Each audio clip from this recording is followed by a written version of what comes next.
All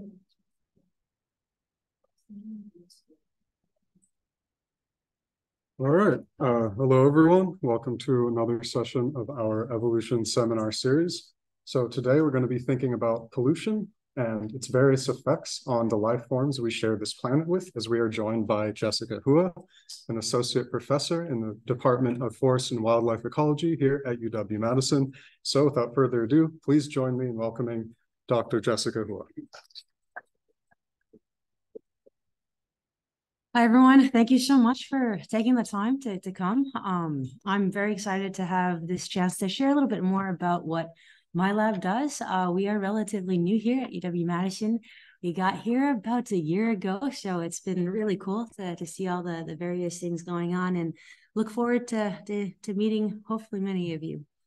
So I'll begin broadly. We all recognize that the world is rapidly changing in a variety of ways, from emerging infectious diseases, changes in our climate, shifts in pollutants in our environment, and also shifts in habitats in ways that are novel.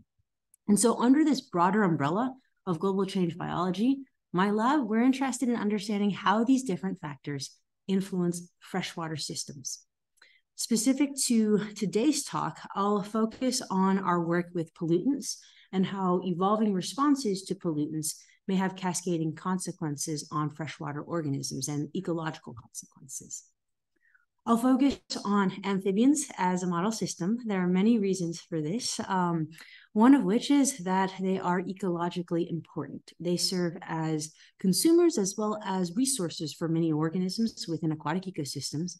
Also, in regards to human systems, they contribute important ecosystem level services, from producing pharmaceuticals, so painkillers, antivirals are derived from amphibians, and also understanding processes that might be important to human society, like cryopreservation or limb regeneration. The challenge is that amphibians worldwide are declining. In fact, there was a study that was released last week, a Nature study that identified 40% of amphibian species worldwide threatened.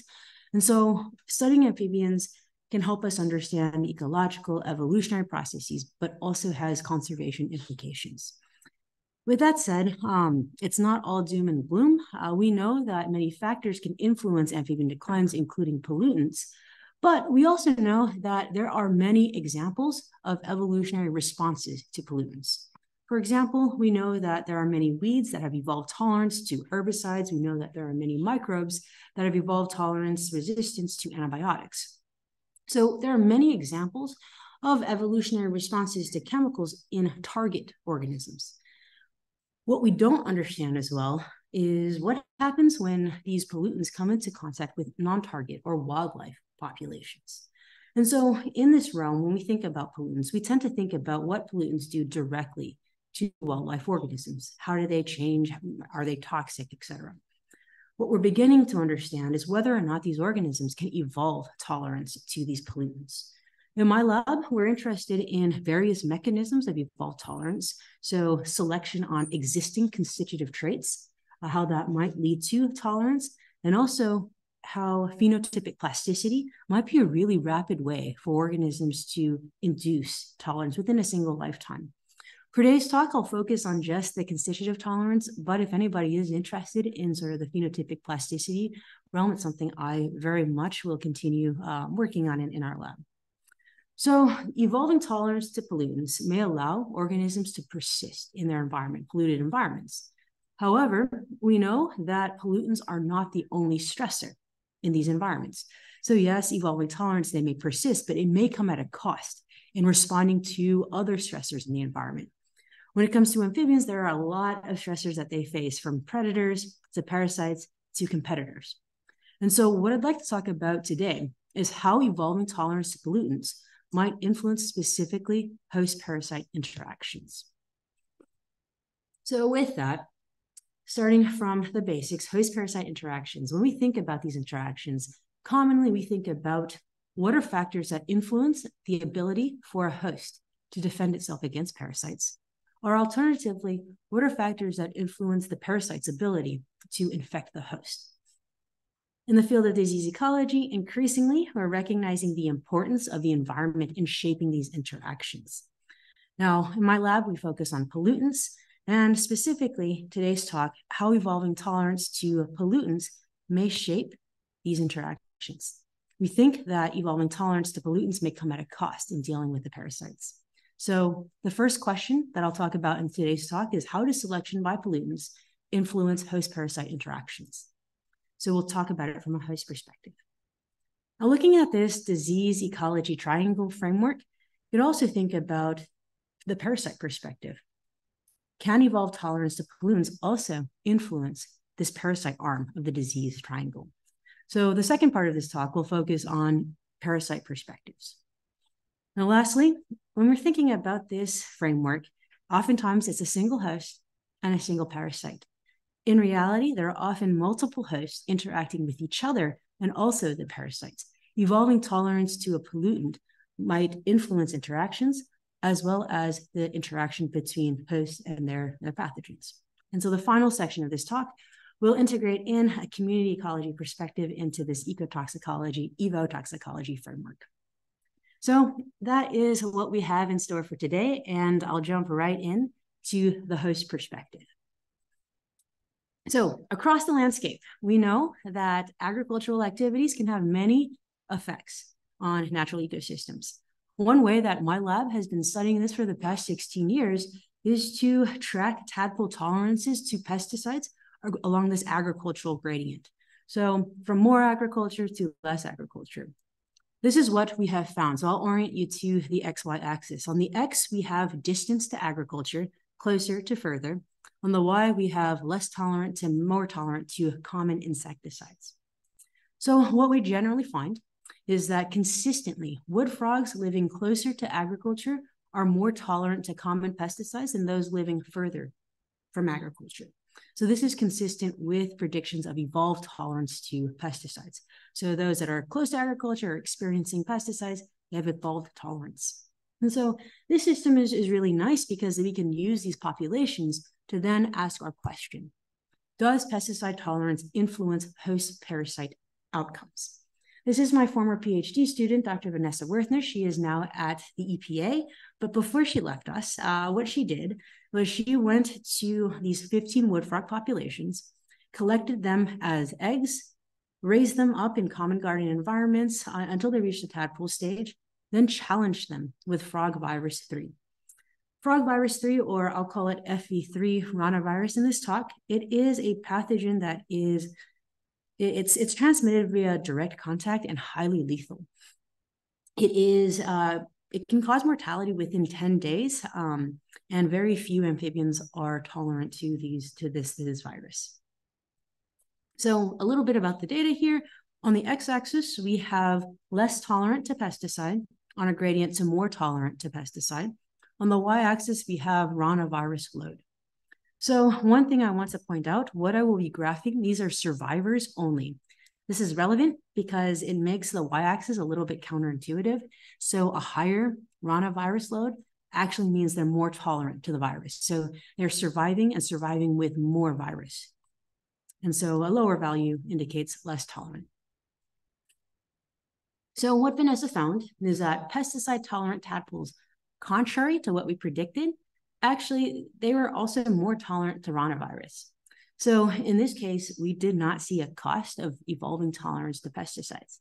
So this is surprising to us. And so we spent many years looking into what are some of the mechanisms that might be contributing to this pattern. We looked at a wide range of things from immunogenetic factors. We looked at the major histocompatibility complex. This is important in immune systems. Oxidative stress, corticosterone, these are all physiological factors that we thought might be important in shaping amphibian defenses against FV3. We looked at the microbiota. The microbiota acts as a first line of defense against these pathogens. Many of these microbes can produce antipathogenic compounds that are antifungals. And then we also looked at behavior. So again, our question was, why are some tadpoles that are tolerant to pesticides, why are they also tolerant to FV3? So I won't have time to talk about all of these different factors, but I will tell you after many years of working through these things, all of the physiological factors, none of these seem to contribute to why pesticide-tolerant tadpoles are also tolerant to Fe3. So I'll focus on microbiotas and behavior today. So again, the microbiota serves as a first line of defense. And the idea is that a more diverse microbiota, the more likely you'll have a microbe that produces compounds that will inhibit the pathogen. And so our prediction would be that the more tolerant to Fe3, you would also have a more rich microbiota. So this is work done by my current PhD student, Isa, former PhD student Vanessa, and in collaboration with Dr. Obed Hernandez Gomez, who is now at New Mexico State University. What they did, we went out to 10 populations of wood frogs. We collected them as eggs, 10 individual eggs from each population, raised them in common garden environments. Once they became tadpoles, we swabbed their skin. We measured several response variables, including alpha diversity of the microbial community, beta diversity, and also meta-community structure. For the sake of time, I'll focus on just alpha diversity.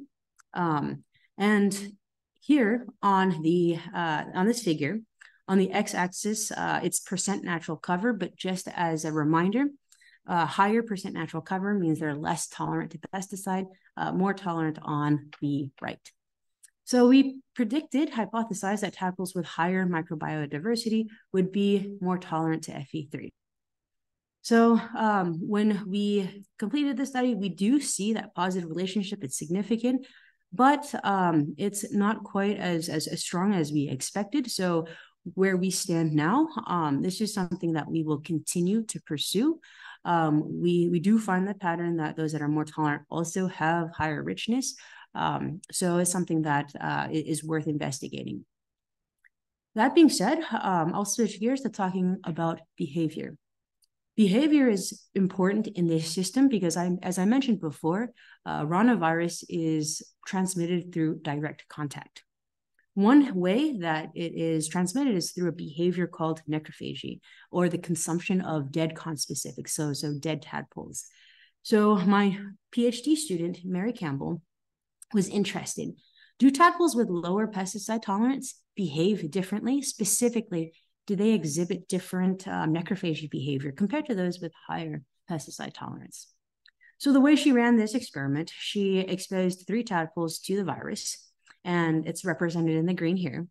And then she built 2 types of communities. One community was completely made up of tadpoles that had low pesticide tolerance. The other community completely made up of those with high pesticide tolerance. She added these infected tadpoles, and what she measured included necrophagy, viral load, and final survival. I'll focus on necrophagy and final survival today. So this is just a blown up image. It's relatively easy to detect this behavior. You'll see them surrounding dead conspecifics. So what I'll show here, this will be data, 2 pie charts, percent of units with confirmed necrophagy. So the first will be a pie chart of the communities that are low tolerant to pesticide and low tolerant to Fe3. And what you see is that 57% of the units we detected necrophagy in. In contrast, here are the communities that were tolerant to pesticides and also tolerant to Fe3. Only 11% of these units we detected necrophagy in. So then we can ask, do these differences in behavior actually translate to differences in infection? So on this figure, on the x-axis, you have the lower pesticide tolerant community, and higher. Y-axis is just percent surviving in that community. So I've thrown this up here just as a reminder. Those with lower pesticide tolerant, they had more necrophagy. More necrophagy did, in this case, lead to decreased survival. And so tadpoles with higher pesticide tolerance and Fe3 tolerance exhibited less necrophagy than tadpoles with lower pesticide and Fe3 tolerance. So this suggests to us that this might be a strong mechanism to continue to pursue in trying to understand why selection by pollutants can influence disease susceptibility in our system. So put all together, how does selection by pesticides influence host-parasite interactions? What I just told you is that we have evidence that wildlife populations can evolve tolerance to common pesticides. And we expected to see a cost of this tolerance. Instead, we found that tadpoles that are susceptible or more tolerant, also more tolerant to their parasites. And we looked in, I told you about 2 mechanisms that we hope to continue pursuing to better understand how selection for pesticides are related to disease outcome. So taking a step back, hopefully this demonstrates how integrating in this evolutionary perspective can be important to understanding host-parasite interactions. As amphibian populations are declining worldwide, as they face emerging infectious diseases, integrating this evolution perspective, we think is critical. So with that, I'll transition now to the parasite perspective. So from the parasite perspective, what I'll tell you about today will shift gears from pesticides to pharmaceuticals, and specifically antimicrobials. In this part of the talk, we'll focus on BD. This is a fungal pathogen that has been implicated as a major driver of amphibian declines worldwide. And instead of thinking about direct selection, I'll talk about indirect selection, and then that will become a little bit more clear in the next few slides. So we'll go back to this host parasite image.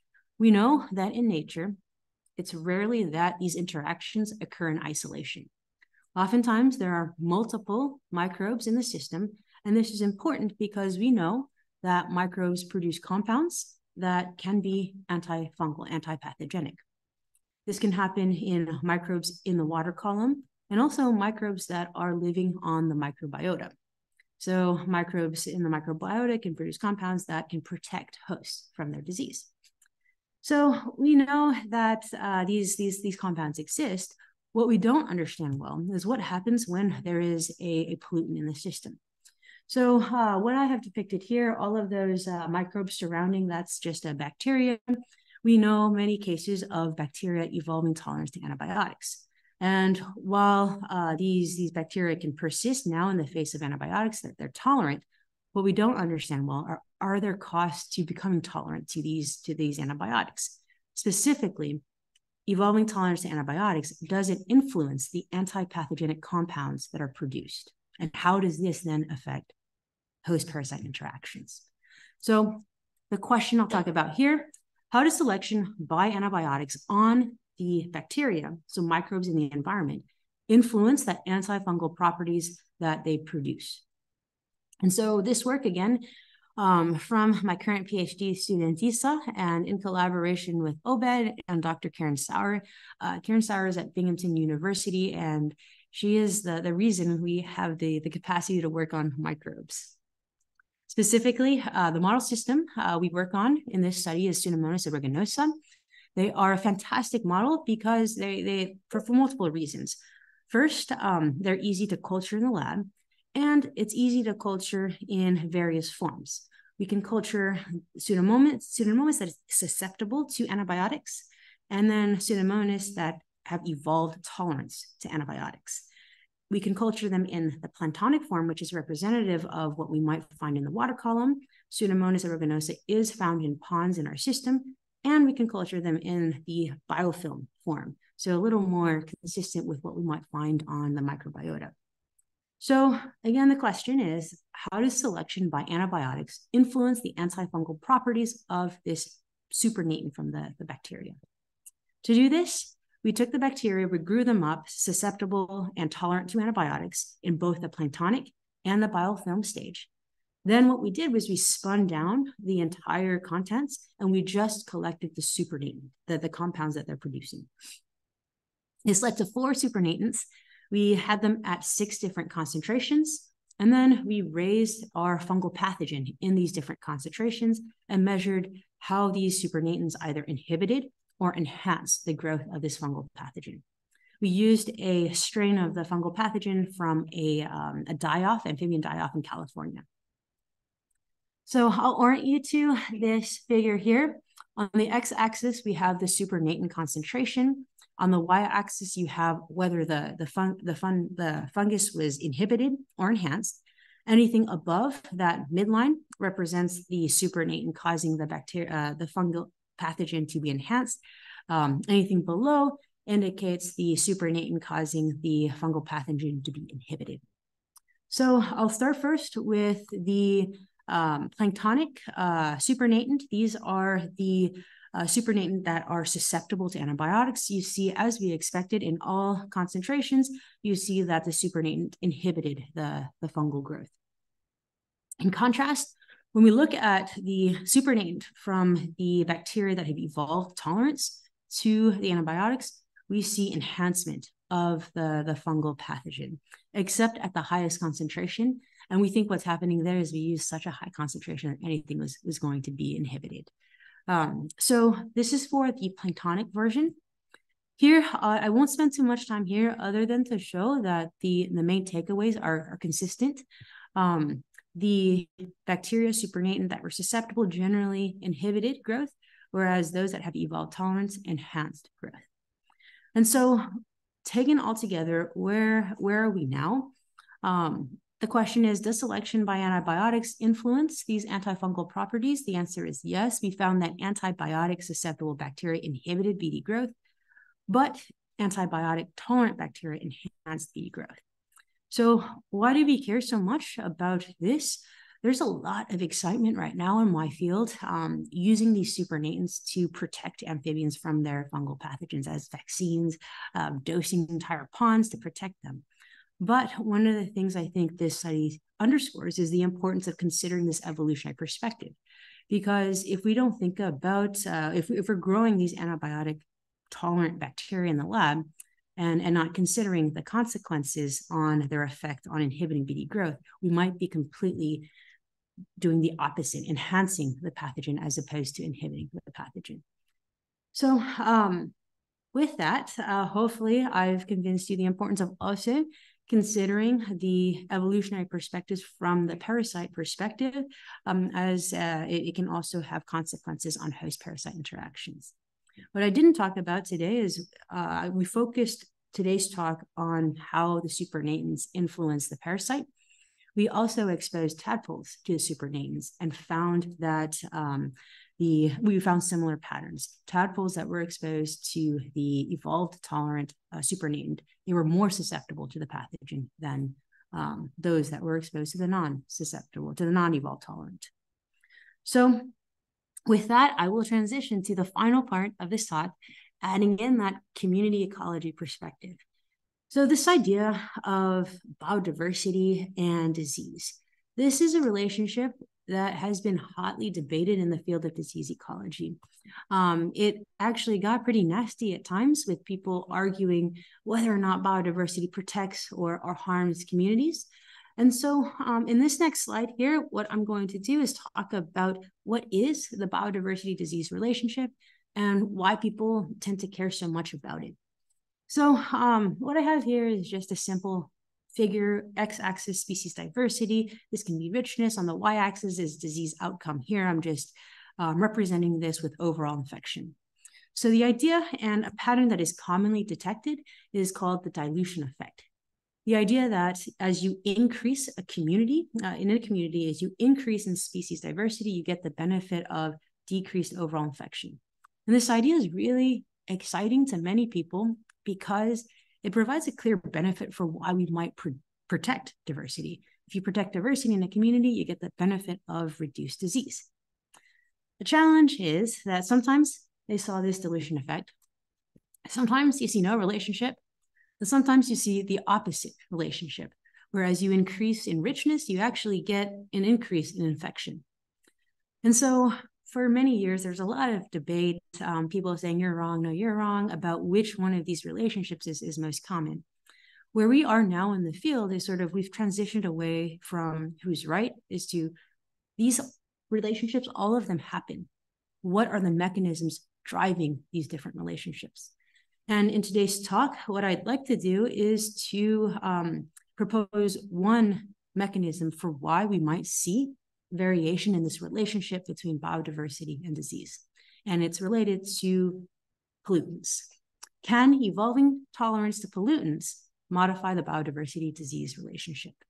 So to address this question, the first thing I want to do is to walk everyone through the mechanisms for why people think that biodiversity can influence disease. So to do this, I've generated hypothetical communities. They're very simple, but I think they convey the mechanisms well.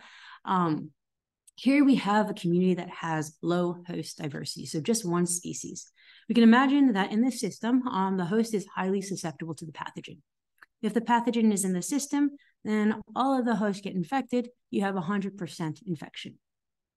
So now here we have a higher host diversity community. Theory predicts that in this community, you're more likely to have hosts that may vary in their susceptibility to pathogens. So in this case, this red tadpole here, there are 3 species, red, yellow, and blue. This red tadpole is now a decoy host. It's tolerant to the pathogen for whatever reason. And so in this situation, you have pathogens, the decoy host draws the pathogen towards it, but because it's tolerant, that pathogen doesn't infect the host and you get an overall reduction in disease in that system. So graphically, it might look something like this, a dilution effect. As you increase in diversity, you get a decrease in overall infection. Now, the challenge with these studies so far is that they often occur in benign environments without the consideration of pollutants in the environment, for instance. Why this might matter. So here is an identical community, 3 species to the community from before. But what if in this community, it's living close to agriculture, and this red host has evolved tolerance to pesticides, and for some reason, this makes it now susceptible. Originally, it was a decoy species, but by evolving tolerance, by pollutants changing patterns of susceptibility, it's no longer a decoy host. In this situation, you might get something that looks like this. So despite the fact that you have more species in this community, you might get something that looks like this. And so we think, and we hypothesize, that evolutionary history with pesticides, evolving tolerance to pesticides, might contribute cryptic variation in susceptibility that might be shaping this biodiversity disease relationship. So to ask this question, there are 2 questions, mini questions, that I'll talk about. First, does evolving pesticide tolerance introduce that cryptic intraspecific variation in host susceptibility to pathogens? If there is variation in host susceptibility, then how does it influence that biodiversity disease relationship? And specifically, can we take the first step by asking, can manipulating intraspecific variation of hosts influence that relationship? And I'll walk you through the design and what I mean by all of this in the next few slides. This is work done by Vanessa and Isa again. So to address that first question, I've already shown you the data for this. We know that evolving tolerance to pesticides influences their susceptibility to ranavirus. So when it comes to this part of the schematic, yes, we know that there is cryptic variation in susceptibility due to evolved tolerance. What does this then mean for the biodiversity disease relationship? So I'll try to make this clear by walking through a few predictions. So here is a figure, susceptibility to FV3, y-axis percent mortality. Using those populations that we know vary in their susceptibility to pathogens, we can select 2 populations. We can choose populations that vary in their susceptibility to FV3. So they vary in their intraspecific variation. And then we also know other species that vary in their susceptibility. They're more tolerant to the pathogen. So using these amphibian species, what we can do is we can make predictions about what happens if you just swap out one of the species, swap out either the wood frog, either a tolerant wood frog or a susceptible wood frog. Can it change that relationship? So here we have a susceptible focal host, the wood frog, and here we have a more tolerant one. So on the y-axis is mortality. As we increase in species richness, you would expect there to be a decrease in disease susceptibility. Now, by manipulating that focal host, what we can see is that we can manipulate the magnitude of that biodiversity disease relationship. So here is one way, simply by modifying the intraspecific variation of the focal host, we can change the strength of that biodiversity disease relationship. So to test this, at least the first step to testing this, what we did was we generated many communities. We generated communities that had only a single species. This is the wood frog. Communities that had 2 species. So wood frog plus toad or wood frog plus peeper. And then 3 species, all 3 of the species combined. So the one thing to keep in mind here is that while we manipulated the number of species, we kept the density the same. So in this array of communities, we used wood frogs that we knew were more susceptible to FE3. We replicated these communities, and the only thing we changed, we just swapped out wood frogs with another population where we knew were less susceptible to FE3. So again, our goal was, can manipulating just that intraspecific variation, can it change that relationship? We added FE3, and we did all of this in Lowe's buckets. Purchasing many of these, 160, definitely flagged some concerns, but they're fantastic for pond communities. We had them in the bucket mesocosms. We added the pathogen, and then what I'll show in the next slide is % mortality. We also measured viral load, but we have not, this was done in the past summer. We're still working on those data now. Okay. To orient everyone to you, the x-axis, from your left to the right, it goes from low richness to high richness. On this side, the focal hosts that are susceptible to FE3. On that side, the right side, the focal host that is less susceptible. Y-axis is % mortality. And again, some predictions. Because the more susceptible wood frogs, we expected high mortality. We expected a decrease in infection as you increase in richness. We expected a decrease also for the purple, the less susceptible focal host, but the magnitude was less, would be less. So dilution effect versus no dilution effect is what we predicted. What did we find? We found that in the communities where we had a susceptible focal host, we did see evidence of a dilution effect. But in the communities that have a less susceptible focal host, we did not see that decline, the decrease in disease outcome as you increase in biodiversity. So taking a step back here, I know I just presented a lot of data, so I'll put everything together in terms of take-home messages. What we found so far in this study is that evolving tolerance to pollutants can, in this case, lead to cryptic intraspecific variation in traits associated with disease susceptibility. Variation in disease susceptibility, this intraspecific variation, is one factor that might be contributing to this equivocal nature of why sometimes communities that are diverse are protected from disease, and sometimes there's no effect, and sometimes you have increased disease.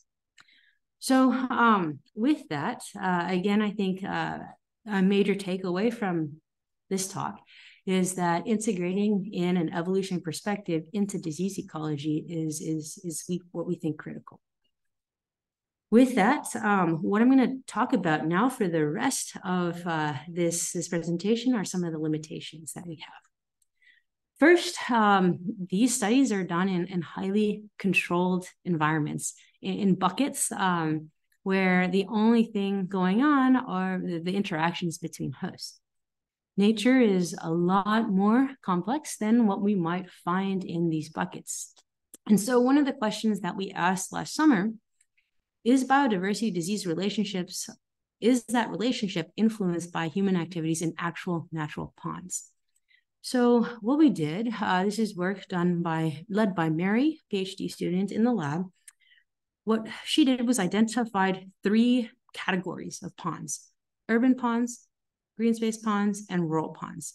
The background behind these ponds, if you're interested, these were identified by Dan Preston and Dan Trevelyan, a recent publication in what can describe how they categorize these ponds.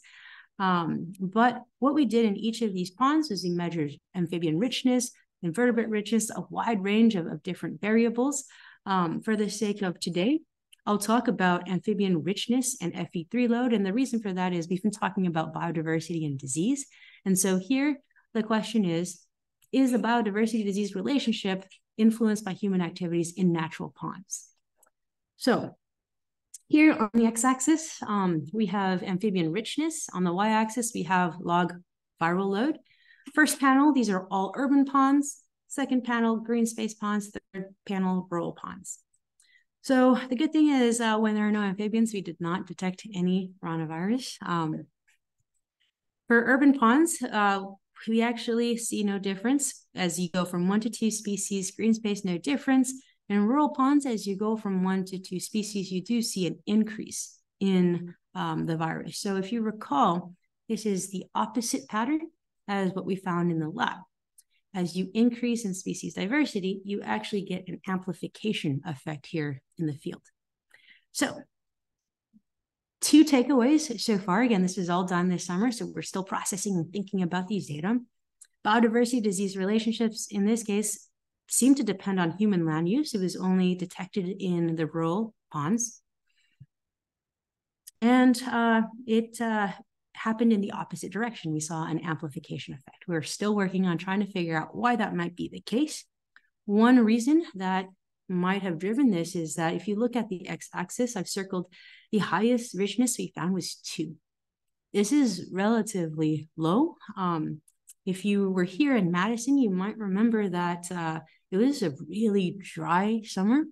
We were in an extreme drought conditions. And so we were thinking that this might be one contributing factor to the biodiversity disease relationship. And lucky for my lab, one of the reasons I'm grateful to be here in Madison, there's some long-term data looking at amphibian richness across time. And so again, I've broken it down by the different types of ponds, and on the y-axis is amphibian richness. And consistently, what you can see is that amphibian richness decreases over time and decreases the most for these rural areas. That might, again, be one reason to look into, one factor to look into why we only see that biodiversity disease relationship in rural ponds. So another thing, an important thing that this field survey indicated to us is that the limitation of temporal scale. We might have only detected the patterns we detected because it was a drought year. And so where we hope to go to next is expanding the reach of the time scale that we can look at. One way we can do this, this is my postdoc, Zach Kajewski. He is working with the Wisconsin DNR. There is a frog and toad survey that they have been collecting data on for about 40 years, which can allow us to sort of model the various factors that might contribute to declines over time. How does richness change? And from there, we might be able to go back and look for evidence using eDNA for previous infections or previous outbreaks. Another area that, again, I'm excited about is we've got the LTER here in Madison, thinking about the pond systems that they work on. How can we potentially contribute richness data, amphibian richness data, water quality, disease prevalence? To my knowledge, I don't know of any long-term research program that have considered these emerging infectious diseases. A lot of people have demonstrated that diseases are increasing, but without the pre-data, it's really hard to understand by what magnitude. So this is a cool opportunity to pursue this. Spatial scale is also another goal that we're working towards in the future. To that end, we are one lab. One of the limitations of things that we can do is we have a summer. And with that, I think one of the coolest things that I've been able to be a part of is the idea of community science. And so the rest of this talk will focus on more social science work in my lab. We're really interested in understanding how we can broaden participation in research through non-traditional resources, meaning art, graphic novels, games, citizen science approaches. So thinking about expanding this research, there are 2 questions that we care about. First, how can we even generate community interest in research? I come from a refugee background. My parents would never have allowed me to go outside, touch amphibians, anything like that. How do we get people to care about amphibians? Second, how can we ensure that the data collected are high quality? And so these are the 2 questions that I'll talk about in this section. So first, how do we generate community interest in our research? We have focused on non-traditional educational resources. I'll talk about two in particular. The first will focus on some work from Benjamin McLaughlin on art shows. The second will focus on my PhD student, Kira Ricky's work on graphic novels. So what Ben did, he was interested in whether art could influence public perception of our research. So he generated a wide range of original art. It's amazing the things that he was able to do. He put on an art show and he surveyed participants before and after going to this art show. The target audience here, the university community, there were a total of 188 total participants in this study.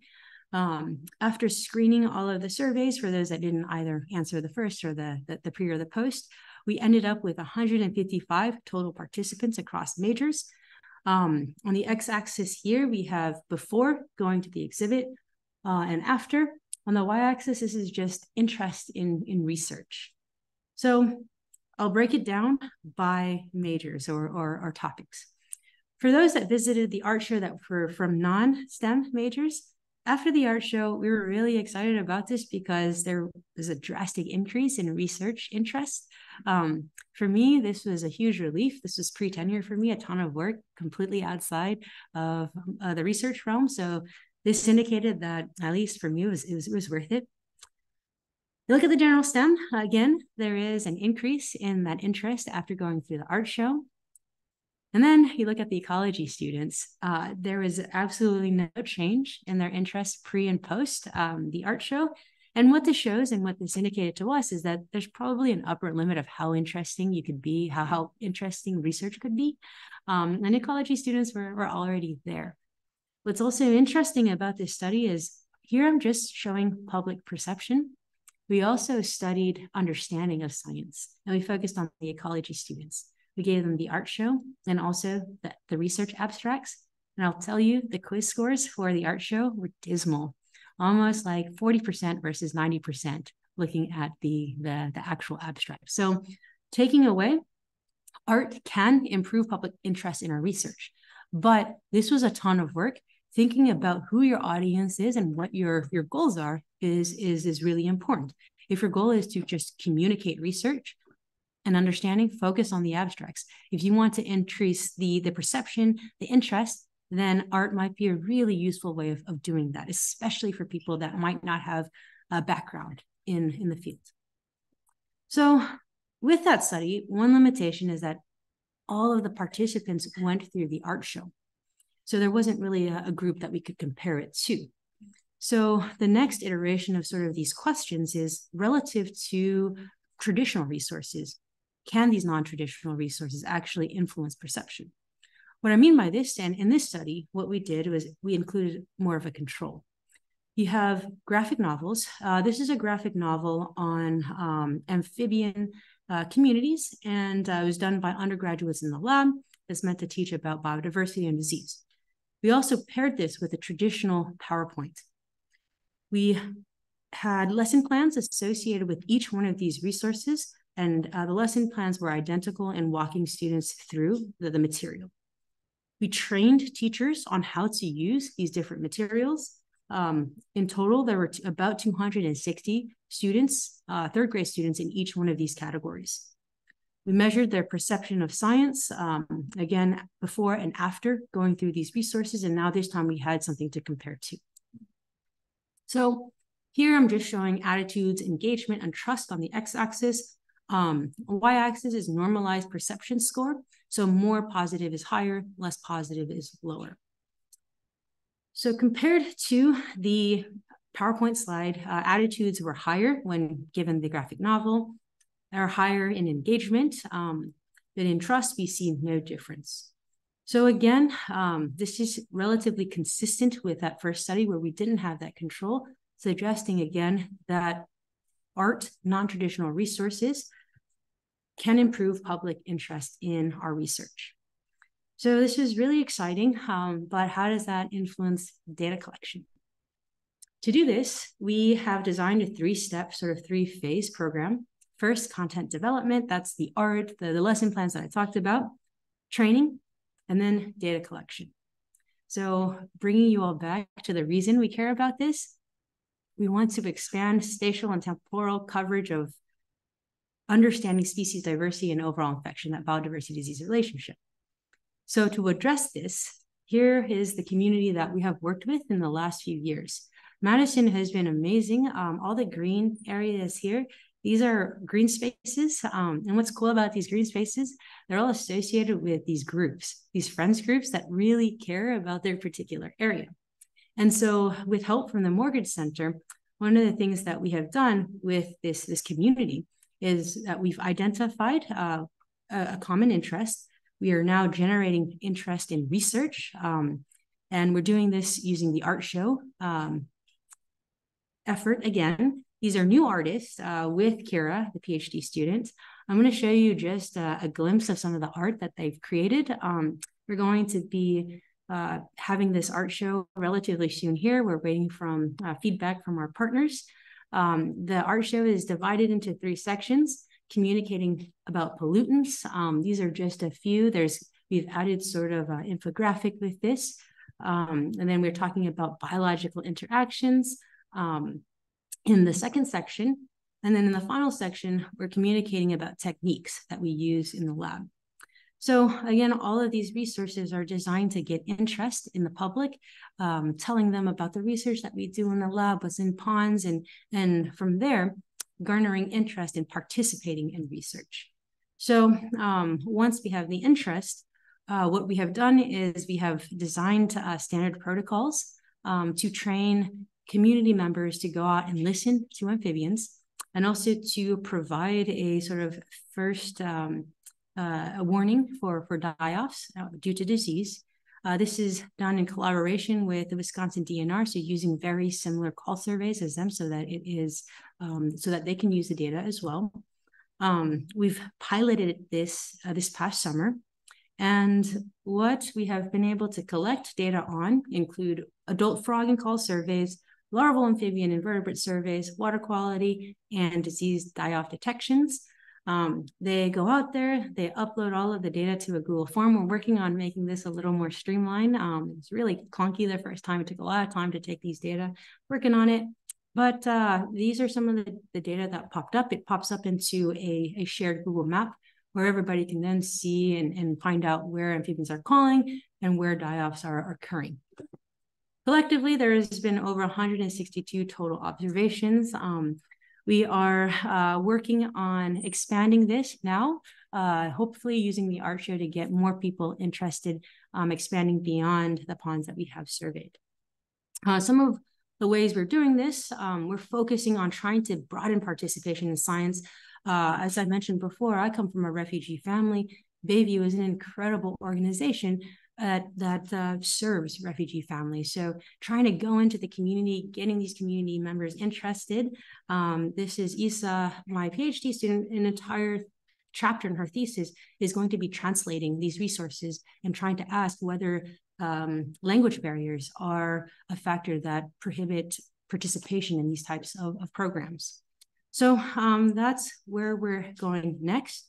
And so with all of that, I have told you a lot of things. So I'll summarize in this final slide here. My lab, we're interested in the effects of pollutants on the environment. Specifically, we're interested in how evolving tolerance to pollutants might influence host-parasite interactions. We are looking at some mechanisms associated with that. We're also interested in how evolving tolerance to pollutants influences the parasite arm. And then integrating in my background, my original background, I was trained in community ecology, not disease ecology or ecotoxicology, but in the end, integrating in this perspective into this disease triangle and broadening participation through non-traditional resources and also community science.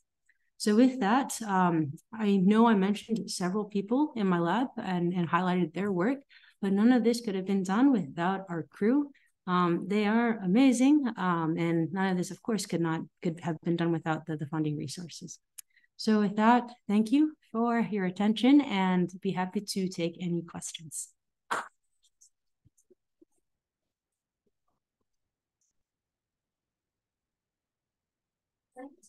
Mm-hmm.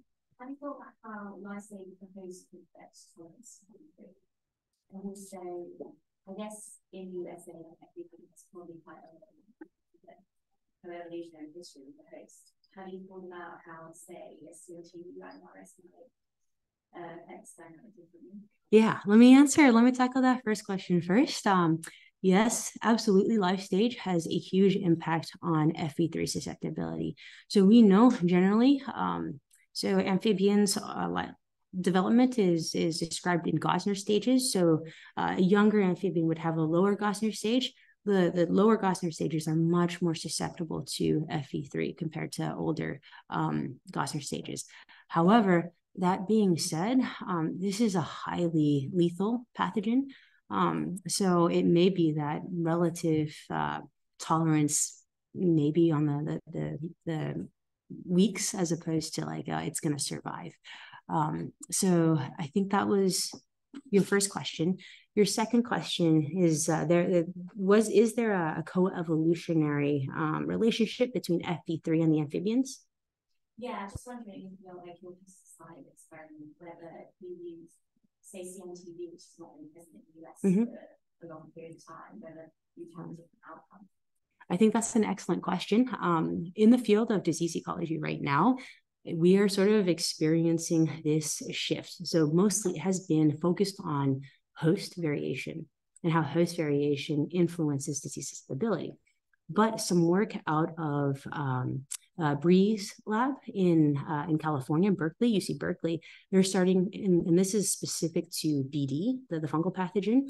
They're looking at how different fungal pathogens so variation now on the parasite arm is influencing disease outcome. So to answer your question, I don't know the answer, but I would, based off of some of the fungal pathogen work, absolutely. I think it's going to have very different effects in terms of, it could go both ways. It could be that they're more susceptible to this new strain. It could be that they're less susceptible. But if you have the pathogens, we would love. So I know that people started looking at co-infections. Have you thought about how they might? Yeah. So we have done that. We have done, but not with BD. We've actually done co-infection work with echinostomes and rhinovirus. So echinostomes are these trematodes that are free swimming in the water column, and they insist in the kidney tissue of tadpoles, and they tend to suppress the immune system. So they insist, and they have to survive. They have to have the tadpole survive, because in order to reach the next life stage, they have to be consumed by a bird. And so what this study found was that infection by echinostomes increases susceptibility to rhinovirus. So there is interactions between these different pathogens. We did this in lab settings as well as in mesocosm settings, and fairly consistently found co-infection dynamics between those two. I think on that note, though, it's really interesting, because when it comes to BD infects keratinized tissue. And so in tadpoles, it's just the mouth part. And so for rhinovirus typically occurs in the early season in tadpoles. And so like the overlap of it, I've always been curious, and something we've thought about is how phenology of these pathogens line up with phenology of the amphibians. And I don't think that's something that many people are thinking about. Catherine Searle at Purdue University, I know, is starting to do that in the sense of biodiversity. I must say, I thought the art throughout your slides was quite effective. And I appreciate it. For a presentation. I was wondering, the study of the microbiome diversity, resistance. Did you consider whether there were maybe like individual species or types or combinations of bacteria that maybe provide specific resistance or something like that? Yes, we are looking into that. So two things with that particular study. So when it comes to the factors that shape microbiota, there are host-associated factors, and then there are also the environmental associated factors. Today, I showed just the environmental associated factors, but what I didn't show is that we also looked at host-associated factors, so MHC, and how MHC shapes the microbes. And within that part of the study, we're finding specific pathogens that are not pathogens, specific microbes that are through our analyses that stand out in one group versus the other. Now, the challenge is with any of these studies, you have these amazing figures of pathogens or microbes that are there, but we have no understanding of function. And so sort of that's where we are with that. And thank you about the art. I am woefully terrible at art. All of the art that you saw today, these are all undergraduates in my lab.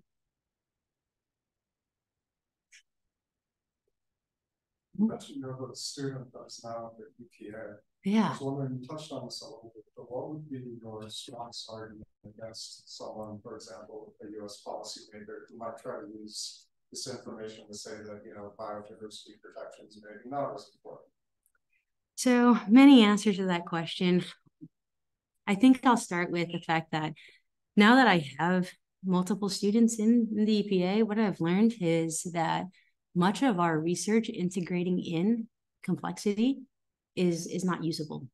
And so it's really difficult because I think everybody recognizes that the complexity is necessary, but for policy and regulation, they require very standardized tests. And so all of the musicosm work, anything that we add in, they can't use it.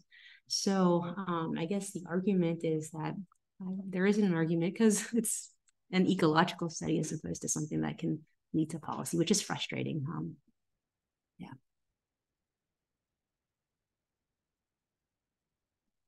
Well, another big camp. That's a good week. Thank you.